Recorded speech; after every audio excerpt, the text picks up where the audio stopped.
and welcome to another edition of the Public Affairs in Practice podcast.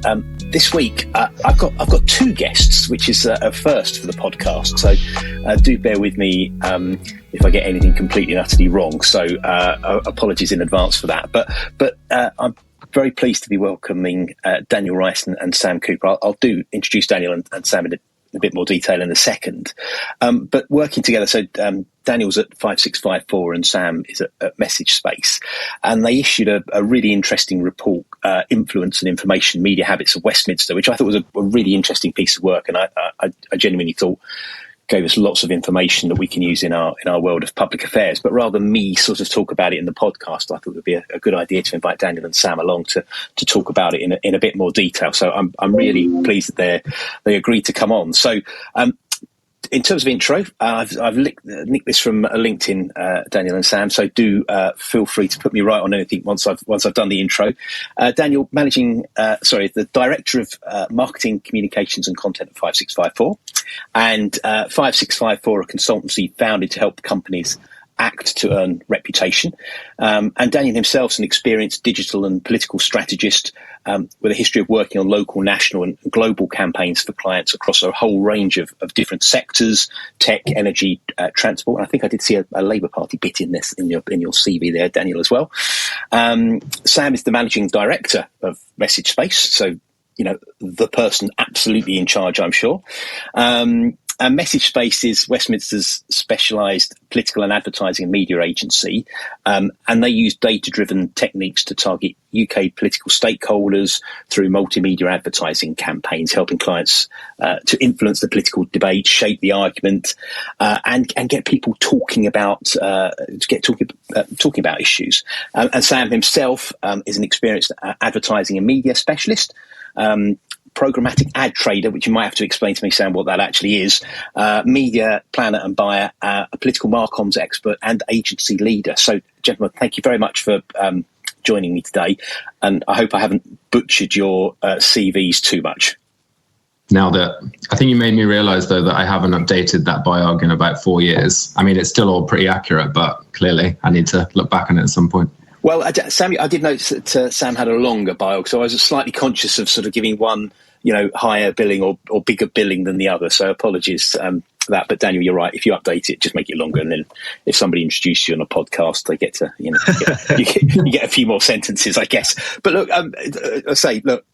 most importantly, do you want to just say a little bit about how you got, before we get into the detail of the report, maybe starting with Daniel, how did you sort of get into public affairs and political communications, and particularly because there aren't loads of people that do that sort of, specialise in the tech that both you and Sam do. So Daniel, how did you get into it? So my intro into public affairs was via quite a circuitous route. I was going down a much more academic path. I was doing my PhD in comparative literature at UCL. And then I think I realized after a year that I didn't want to spend, 6-7 hours a day reading and writing about experimental fiction and existential phenomenology. So, I started looking at, what else I would be interested, what else I would want to do.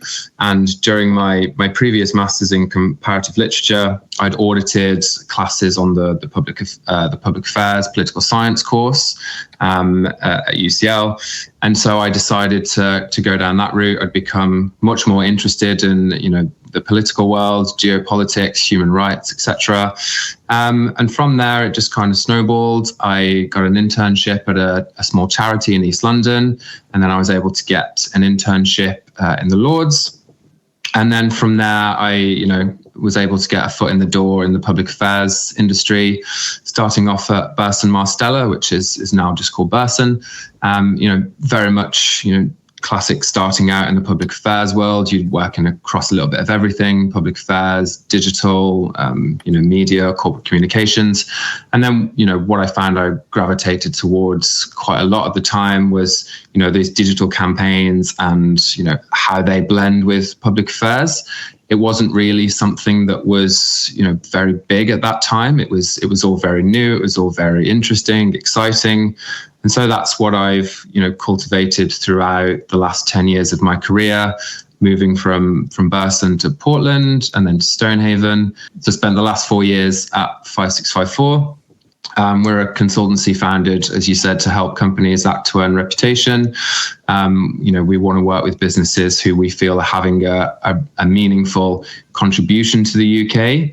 I think what I love about 5654 is we have this very integrated approach to our campaigns. So I've worked for agencies in the past where you'll have a public affairs team and you'll have a corporate communications team and you have a digital team, and often it's a case of neither the twain shall meet. Whereas here, it's not just a case of we'll have a campaign and then digital comes in at the very end and we just sprinkle some fun content and ads on top. It's very much a significant and fundamental approach to our campaigning. And I think that's been a core part of our success over the last 5 years that we've been operating. That sounds fascinating. I can't believe, as humble brag, somebody with a PhD myself, I can't believe you turned away from that route. But the bit about being stuck in a room for 7 hours a day reading books, and when I did it pre-computers, writing notes and all that sort of stuff, it's something that I can absolutely sympathise with. Sam, what was your route in? Another PhD or a slightly different way? Sorry to disappoint you guys, but I'm going to be the least educated member of this podcast, I think. I kind of came to public affairs somewhat by accident. I studied my undergraduate degree in history and philosophy at Leeds University, and I focused quite a lot on political history, political philosophy, particularly in the 20th century. Wrote my dissertation on the Communist Party of Great Britain, of all things, with kind of the idea in the back of my mind, as you do at that age, of becoming a journalist initially. That was really my goal. And as I pursued that, I kind of fell into content marketing roles to begin with. I started out at King's College doing marketing copy for their particularly for their alumni and their high net worth donor individuals. I then moved into work as a creative copywriter at an advertising agency in Shoreditch, which was very commercial, working on hotel clients like Hilton Hotels, brands like Swatch. I wrote digital marketing copy and posters for them for about a year. And then I kind of fell out of love with the creative side of advertising for a while, and became a lot more interested in new digital marketing techniques, how the advertising is actually reaching the people you want it to reach. And the opportunity came up to join MessageSpace in, I believe, 2019. I joined, kind of crossing over my advertising experience and my political interests. And MessageSpace, I've been at MessageSpace ever since. The company's grown into a very different beast to what it was at the start. So MessageSpace was founded in the early 2010s as a route for advertisers to advertise with political blogs. In my role here, we've kind of grown the agency into a full service marketing and advertising agency, focusing on public affairs and political clients, and that's where you find me today. I do quite love the idea of both you. Sort of, it's the politics that have sort of drawn you into the respective roles, which is I always think is quite nice. Maybe that's just me being a bit sad. I quite like that bit. But so in terms of the report, I don't know if you want to give a little overview, but also I'm just thinking sort of how it came together in the first place, how you ended up working together on the report. Yeah, it's a good question. I mean, Sam and I have known each other for quite a while now. We've been working together on different campaigns over the last probably five or so years, maybe even longer. And I feel as though the germ of this idea was essentially, we knew from our experience in terms of, the data that we've got from our campaigns, as well as anecdotal evidence, that our campaigns that we're running are effective. We know that MPs are active in these spaces. We know that they're engaging in these spaces, but we didn't necessarily have the data to prove that. And when we go in to have these conversations with clients or potential new business, that's what they want to see. They want that evidence. And, we wanted to be able to show them. There's been some studies in the past which cover some of this. But I think we felt that, well, one, they were slightly out of date. And then two, they perhaps didn't go into the necessary depth that we wanted to, really show how these can be impactful.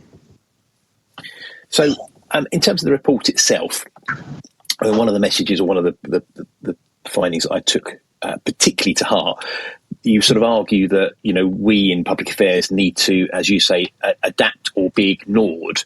So do you think there's a risk, though, that we end up sort of chasing MPs across, those new digital platforms? Because, there's some obviously very established ones, there's new ones that emerge, not quite constantly, but often. So do you think there's a danger that we just go onto those new platforms and that ends up sort of diluting the work that we're doing and the messaging, or is there a way that we should prioritise amongst those competing platforms? I mean, I don't know what your experience is, but I feel like MPs need chasing a lot of the time. But I think the number one rule of marketing is to understand your audience, and a key part of that is understanding where they are and reaching them in the right spaces, both online and offline. We talk in the report about the landscape being increasingly fractured, particularly on social. So there are now more touch points to reach this audience than ever before. And this should really be seen as an opportunity. It should be seen as enhancing your strategy, not diluting it. We don't have to rely on simply emailing an MP or flagging them down at an event. So that's what, from my perspective at least, we're really thinking about when we're talking about adapting. It's thinking about these new spaces to engage, and then how we engage in these spaces in a personalized way. I feel from my experience that so many corporate affairs, public affairs teams haven't necessarily evolved in the same way in this sense than more consumer-oriented teams. So if you think about campaigns in much more consumer-oriented, consumer marketing, digital first is an absolute given. The idea that you'd run a campaign without social digital media front and center would be an absurdity. And yeah, it's often still seen as either a nice to have or an afterthought in public affairs. But we've got this data. We showed people 88% of MPs are using social media multiple times a day. 97% are using it at least once a day. 78% are viewing online news multiple times a day. So to some extent, it's about updating that mentality. And how do you... Sorry, Sam, sorry. So, no, I mean, I just completely agree with what Dan is saying there. And I think it's a really key finding of the report that we did is that media consumption of MPs is so fragmented, whether that's along party lines or whether it's along generational lines or even across different media types, that it's quite the opposite of diluting your strategy or messaging. It's actually vital that you do ensure that you're reaching MPs across multiple channels, whether that's old or new or anything in between. And a strategy of prioritizing one channel over another should only be done based on proper evidence. And, we found that political insider websites like blogs and specialized news channels command outsized share of attention of this group of people, these 650 people we're trying to reach. So, you could single some channels out as more key, more important than others. But the real message is that there's no one media channel that reaches every MP or every political stakeholder effectively. So as Dan said, if you're going to run a successful campaign in 2025, you need to diversify in order to succeed. And do you find then that, because some MPs, the population as a whole, MPs are often in some ways no different from other members of the population, which is they can be quite siloed in terms of the media resources that they use. Is it then sort of possible to, using the tools and some of the channels that you talked about in the report, to get different messages to those different groups, despite the fact they may be siloed in, I don't know, on Twitter or on the BBC or whatever platform they happen to be on? Yeah, it's definitely possible. But is it desirable to say the same thing to all these different groups. I mean, I don't think it is. And if anything, this research is highlighting the importance of saying different things to different audiences and in different places. And it's not always down to political party, even, for example. Like, we know that Facebook and local news sites have huge and somewhat outsized influence with MPs in their local constituencies. So really, if you wanted to, you could be running 650 different campaigns at any one time across the country, all on the same issue. But that's taking it to an extreme. But the point is that in this new media landscape that we're working in, the ability is there to run one campaign with endlessly tailored messages, and it's entirely possible to engage your Zara Sultanas and Corbyns and your Farages all on the same campaign, but showing them all different messages that engage them based on their political leaning or based on their local area or whatever else it might be. So, you can land these messages, but I think the real takeaway here is make sure that you're saying the right thing to the right person. Yeah, and obviously I totally agree, which I guess is going to be a recurring theme of this podcast. But, essentially what we'll always say is it's about, reaching the right audience in the right places with the right message. And, it's why it's absolutely essential to have a well thought out strategy where you're considering, where is this audience, where, how am I going to reach them? What am I going to say to them? I think that's why there's so much value in something like paid advertising, particularly on paid social, that you can very specifically target one audience saying one message, another audience saying another message, and, the audience that you're not targeting isn't going to see the messaging you're targeting to another audience. So, the value of dark ads there is immense. But I think another interesting thing, it's, when we're thinking about where MPs are on these platforms, it's not always specifically about reaching them directly. It's about reaching the right channels where we know they're active. So, there are certain things that we want to tell directly MPs, and, MPs can be seen as a proxy for broader political audiences, peers, advisors, civil servants, etc. But it's also thinking about how we, impact the conversation on these channels where they're going to see it. So it's also about crafting these messages that can, update the landscape and update the narrative, update the broader conversations that people are having on these channels, which can, be really impactful for us. So it's the context as well as the specific targeting then in that sense. Yeah, exactly. So, if you think about, before the election, everyone was trying to reach Labour. Now, you're seeing a slight change as reform come to the fore. So people are thinking about, okay, how can we influence reform? And if you go directly to them and you want to change the way they think about something by, directly targeting them with a message, you're probably not going to be that effective. However, if you can change the conversation, if you can change the narrative on these channels where they're active and where they're, partaking in the conversation, I think you're going to be much more successful.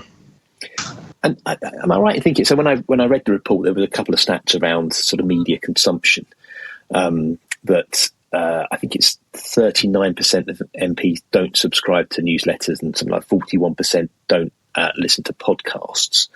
Are we slightly overestimating how digital some of these audiences are, do you think? I think it's a good question, Stuart, but actually it's a little bit of a bugbear of mine in public affairs generally. This is that we talk about digital as just one thing that can be, it's a tick box, something that we've done digital for this campaign. And all too often that means that you're essentially doing maybe a highly costly and potentially an ineffective siloed media buy or paid social campaign on one social platform or just one particular media product. Obviously, we found that MPs are actually super active on social channels all the time, particularly Facebook and X is still massively up there. they also use their phones all the time to read digital news, literally multiple times every single day. So I don't think we're underestimating how digital this audience is by any means, but we just need to make sure that when we're talking about digital, we actually know what the scope of that conversation is. So, for example, there is definitely a disconnect between how MPs are consuming digital media and how the general public are.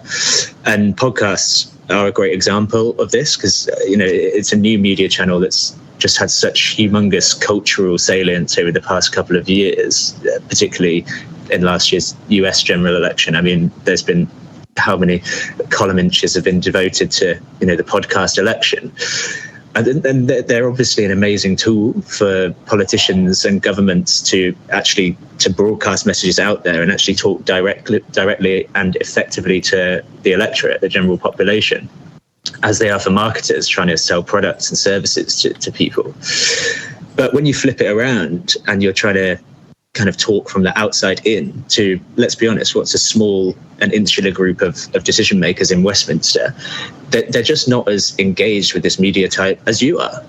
And it doesn't make them digital phobic by any means, but it just means that we shouldn't make assumptions based on our own habits or wider cultural trends. And you've got to focus on what those 650 MPs and their various bag carriers and hangers-on are actually up to, and build the campaign out from there rather than building it from what you do or what I do. It's about putting yourself in your audience's shoes. And I think as well, it will be interesting to see how this changes over time. So political podcasts are fairly nascent still. Podcasts like The Rest is Politics at Jack and Sam's, now Sam and Anne's, they're still fairly new. So I wouldn't at all be surprised if, perhaps if we do this again in a year, 2 years, that some of those stats may have changed. But as we said in the report, MPs are incredibly time poor. So there's an element of information overload management, inbox triage. MPs are going to have thousands of emails at any one time, staff filtering, again, as we say in the report. So it's important, it's incumbent on us that we think about the broader surround sound and making sure that your strategy is covering those multiple touch points. But I think MPs are definitely incredibly digital, and that's only going to increase with every new parliamentary intake. So you say, Sam, it's rather than the blanket, they're not. It's actually just being incredibly aware of which channels they're on, the important ones. So at the moment, it may not be podcasts, but as you say, Daniel, that may well change. But equally, just because they're not active there doesn't mean they're not active somewhere else. Yeah, I mean, exactly. And Dan's point is one worth lingering on for a second as well, because part of the report, we broke it out by the intake of MP. And I mean, it's probably, as you would expect, the older MPs, sort of pre-2010, they still massively over-report reading the print news. I think it was over 80% of MPs who joined Parliament pre-2010 still read the paper every day in print.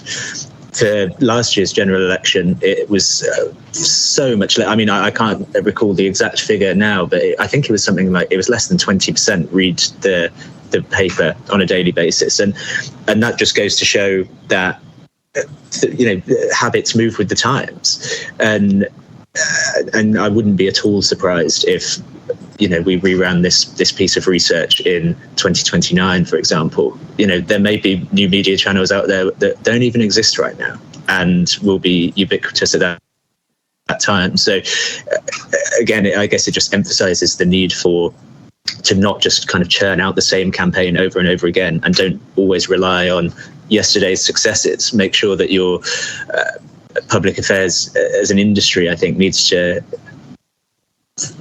force itself to constantly learn new things and try new things as well. I think that's really, it's the element of giving things a go is really important. Yeah. So even if an MP is a reader of The Guardian, that's such an all-encompassing thing, because they could be pre-2020, say, Sam, they could be reading it in a hard copy form, but for a lot of the newer ones, yes, they're consuming the Guardian, but they'll be doing it in a different way. It might be through the app or online, or I don't know, probably various summaries that they get through, etc. That sort of thing. So even one platform can have a number of different varieties, I guess, as well. Yeah, it was 17%, Sam. 17. I knew it was there or thereabouts. So that was a pretty good memory of. That wasn't far off at all, Sam.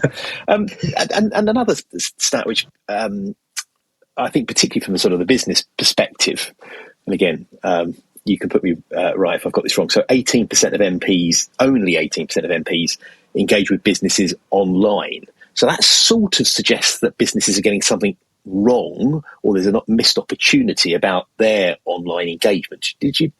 Have I understood that correctly? Yeah, I mean, I think there's a few things to unpack in there. So I think it can tell us different things. One thing is potentially they're not present in the right spaces. So, thinking about where the conversation is most likely to happen, channels like LinkedIn, obviously increasingly popular, particularly among MPs who perhaps were previously professional, so they already had a platform. They're much more likely to post these days, and they're much more likely to engage in a conversation. I know LinkedIn has been basically a de facto public affairs digital platform the last few years. So, clearly a lot of companies are present in this space, and that is having an increasing impact. I think a lot of this as well, though, I know, X is much maligned, but it remains a top platform for real-time political and public discourse. And this is a channel where a lot of companies are, very reticent to be active at the moment, despite maintaining that cultural relevance. I feel as though, perhaps certain companies aren't taking advantage of the paid targeting options that a lot of these platforms have. So, perhaps they're only running organic content and it's basically just getting drowned out in the masses of daily posts. So it's, just not reaching these people on their timelines. The content also may not be relevant. If it's something that's not going to engage you, if it's something that's not going to stop you in your tracks, then it's very easy to dismiss. So, thinking about how you craft that message, how you make it incredibly digestible is increasingly important. And then also there is an element of MPs are unlikely to publicly endorse a company unless it's someone they're, really, really passionate about. So you're less likely to get the traditional engagement in terms of likes, comments on social posts that in the way that you would from other audiences. So that needs to be taken into account too. I mean, there are other ways of tracking this engagement. Again, with paid campaigns, we can track the clicks. We can see which audiences are, clicking on your ads and then going through to the website, spending time on your web page, which obviously politicians are much more likely to. But yeah, I think they're definitely more wary of that public endorsement. So it's also thinking about, from the research, we found that MPs are much more likely to engage with campaigners, with journalists. So it's thinking about how you can align with these audiences as well, and perhaps think about some of the things that they're saying, or partnering with these audiences to get that increase in traction. Yeah, I mean, absolutely. I think I agree with you, Stuart. It's one of the stats which was quite surprising, and not necessarily in a good way for me, and also for, I think, the wider public affairs industry. I suppose there's a positive spin on it as well, is that there's a lot of ground to be gained here, and there's only 18% of MPs are currently doing it, so that's a lot of MPs up for grabs if someone can do it right. I think, I totally agree with all of Dan's points on this. And I think quite fundamentally, something that businesses sometimes get wrong with their digital comms is that the gut instinct is to speak very loudly about what your priority is. What's your KPI of this campaign? This is important to me.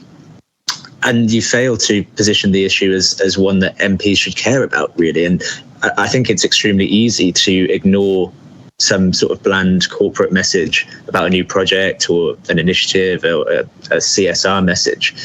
But it's harder for an MP to ignore calls for a policy change or an issue that relates directly to their constituents' lives or well-being. And so I think businesses, and not just businesses, but all types of campaigns need to look outside of their own little walled gardens and put the campaign in the context of the wider policy landscape. Constantly be asking why do MPs care about this issue? And I think connected to that as well, it is a bit of a reliance from some public affairs pros to rely on old school PR techniques. So, I speak with clients regularly who manage to place op-eds in the Times or the FT, maybe scored a little bit of coverage in the business pages or an industry publication. And there's a feeling then that, okay, we're out there, we're in the right places, and naturally everyone's going to see this, they're going to love it, they're going to read all about it, they're going to share it in WhatsApp groups, and everything's hunky-dory. And actually, saying it out loud, I think we can all see how unrealistic that is. And so making sure that you're actually engaging in the right promotion of content that you've scored organically, and using paid strategies to do that is for me basically a non-negotiable these days. And again, coming back to Dan's point, social media is so personality based. I don't think it's surprising that faceless corporate accounts aren't getting as much engagement as a journalist or a trusted news brand. You can do social really well as a corporate. Like Currys are fantastic at it. Lidl and Aldi do great stuff on Twitter. Ryanair are always copping flack for their outrageous tweets. But from a public affairs perspective, I think it's safe to say very few clients are going to be willing to stretch the brand values in that way and invest in full-time banter production teams, essentially. And that, that's where partnerships are going to come into play. There are already very influential journalists, influencers, and news platforms out there. And kind of building a longer term partnership with, maybe it's a political blog or maybe it's a particular personality. They already have the following. And so you're not asking your audience to do something new. You're just kind of inhabiting the platforms that already exist and that already command the attention. I suppose that's part of the way that businesses, particularly in the public affairs setting, but more broadly as well, can I suppose attract the attention, but also the relevance of those audiences, of those MPs. So we're not just end up focused on, look, you must be on a particular channel. Here's, lots of MPs are on there, therefore that's where you need to be. But actually it goes that next stage further and thinks, okay, it's the relevance to them. How do we make them pay attention to that? And that may be through banter. It may be through the journalist or the influencer that has some following already as well. But I'm taking from that it's that next stage. So it's not just the platform, but it's that what you do on that platform as well. Yeah, and some of this goes back to what I was saying earlier, that it isn't just about targeting MPs directly, but about being present in the spaces where these conversations are taking place. So if you think about a channel like TikTok, which I think will become an increasingly important political battleground looking ahead to the next election, it isn't traditionally a platform that MPs gravitate towards, but there's an increasing number of politicians using the platform incredibly effectively, particularly those from more of the fringe parties. So you think that the two MPs with the highest followings by far are Nigel Farage and Zara Sultana. And it's a channel that allows politicians to make significant inroads, particularly with younger audiences who may otherwise be politically disengaged, via content that's informal, it's funny, authentic. It's content that we know the platform favors. But I think there's also an element here of making it really hard to be ignored. So coming back to the first question, you mentioned the word chasing. And I think sometimes some businesses are scared they would be overdoing it and being too repetitive and just annoying their audiences. And I really think it's an important balance to strike, but I really think it's hard to do that. There's a great scene in Shawshank Redemption where Andy Dufresne receives a load of books from the state for the prison library. He writes to them once a week. He hears nothing. And then after a year, they send him a ton of books. They say, don't write to me again. You've got what you wanted. Leave us alone. So then the prison guard asks him, well, what are you going to do now? And he says, now I'm going to write 2 letters a week because it works. It's effective. repetition builds familiarity, it builds trust. And a large part of what we're trying to achieve is memory recall. So when an MP or whoever the audience may be is speaking on or thinking about a certain topic or issue or policy area, then we want to make sure we're front of mind, because they've seen the message, they've seen this narrative over a sustained period of time. Yeah, I mean, exactly. I think if there is, I mean, there's a couple of key points to this piece of work that we're here discussing today. And actually, I do think relevance is probably chief among those, and frequency of messaging and relevance are the same thing to a large extent. I mean, for example, I mean, a bit of insight to our work. I mean, we try and expose our audiences to our client campaigns at least 10 times per user.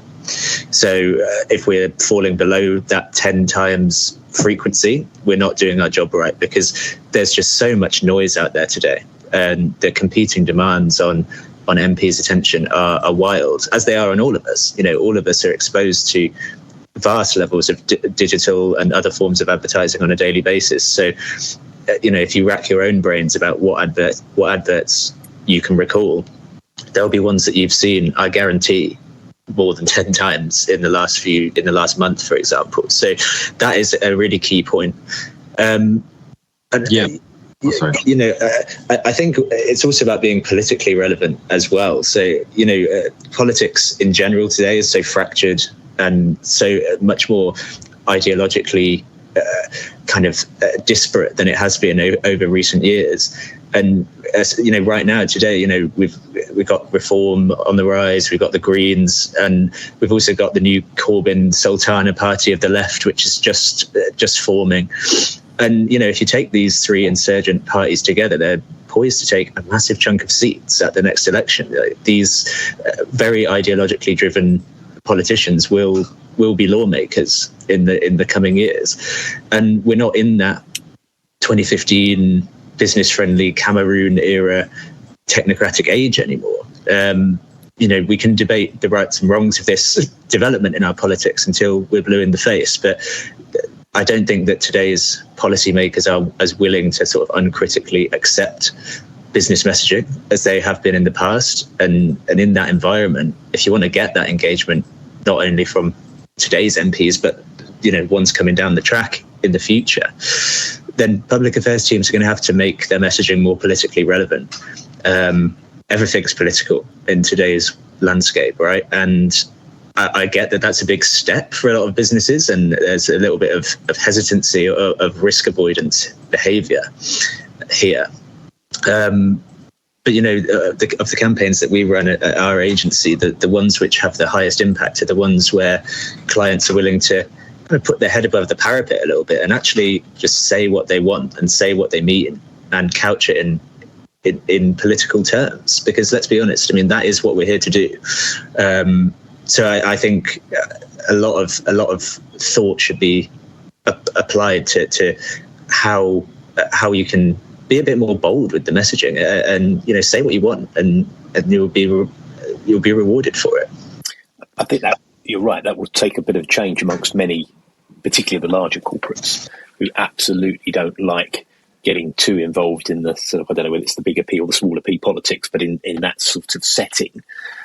But as politics itself changes, and you say a bit, and more fragmented in all likelihood, they're going to have to think about not just that political message, but also their own bit of coalition building potentially amongst different audiences, which again is a challenge for us in public affairs as well as those businesses. And look, just as we come to an end, I'll put a copy of a link to the report in the show notes so everybody can make their own mind up and get a chance to spend some time with it, because I think that's an important point. But a slightly, I suppose, not cheeky question, but a slightly challenging question, maybe to Sam and then to Daniel. If you were to sort of, you want to make one point or one thing that you really think that listeners to the sort of public affairs podcast should really take from the report, what would it be? I think really the main takeaway from this for me that I'd like people to think about is really what this piece of research is doing is showing the public affairs industry how they can modernize and how they can actually do what marketers already do with great success in other fields. And there's something of a convergence between marketing, between corporate affairs, between public affairs.